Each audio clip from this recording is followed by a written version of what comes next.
Well, meanwhile, here in France, the Interior Minister has accused one of the country's most famous footballers of being linked to the Muslim Brotherhood. That's an Islamist group. Gérald Darmanin's comments about Karim Benzema have set off a storm of controversy, and there have been calls for Benzema to lose a top football award and even to have his French nationality rescinded. However, publicly at least, Darmanin has not provided any evidence for his claims.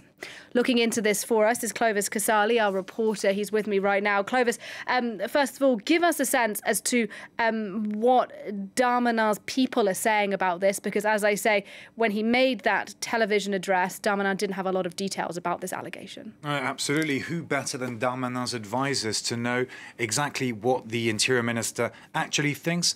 What are the reasons behind those accusations of links between Karim Benzema and the Muslim Brotherhood organization? Well, here's what they replied to us. Firstly, when Benzema used to play for Les Bleus, he never sang the national anthem, La Marseillaise. Secondly, he's been posting more and more messages about religious messages and Islam. Those are not probably the most substantial arguments, one could say. Then the Interior Ministry points to a picture of Karim Benzema shoulder to shoulder with the Imam of the town of Meaux. This Imam has been preaching extremist views. His home was searched at the time of the murder of teacher Samuel Paty when he was killed by a terrorist. And finally, the Interior Ministry has picked up on a post by a Russian MMA ultimate fighter, Khabib Nurmagomedov, a post liked by Karim Benzema, a post where this ultimate fighter was saying that Allah needs to punish its enemies. It was a violent and extremist post placed with a radical preach.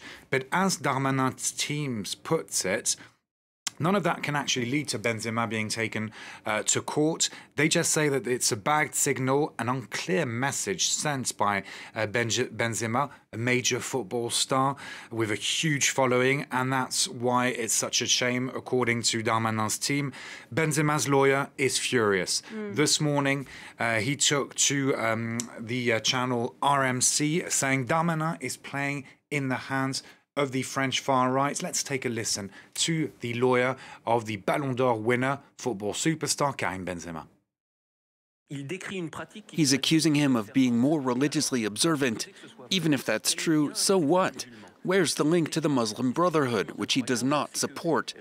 It's absolutely incredible that France's top law enforcement official would make such statements apparently without any verification, because if he checked, he wouldn't make them.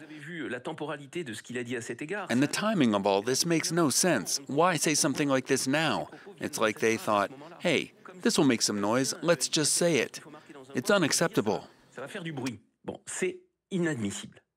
And Clovis, Benzema's lawyer there, suggesting actually they may have a case against Darmanin because of these extraordinary claims. What can you tell us about what that lawyer is thinking now? The lawyer is considering taking legal action against the Interior Minister, not on the basis of defamation, because the Muslim Brotherhood organization is actually not officially banned here in France, unlike in many other countries in the world. However, he says it could be on the basis of public insult or on the basis of spreading fake news, because the government passed a law banning the spread of fake news. So it would be quite ironic. For the time being, Karim Benzema himself has not taken to social networks. On X, former Twitter, alone he has nearly 21 million followers. So you can imagine people listening to him a lot or following him. He hasn't publicly reacted, but a lot of people are taking his defense, whether his fans or people of the general public.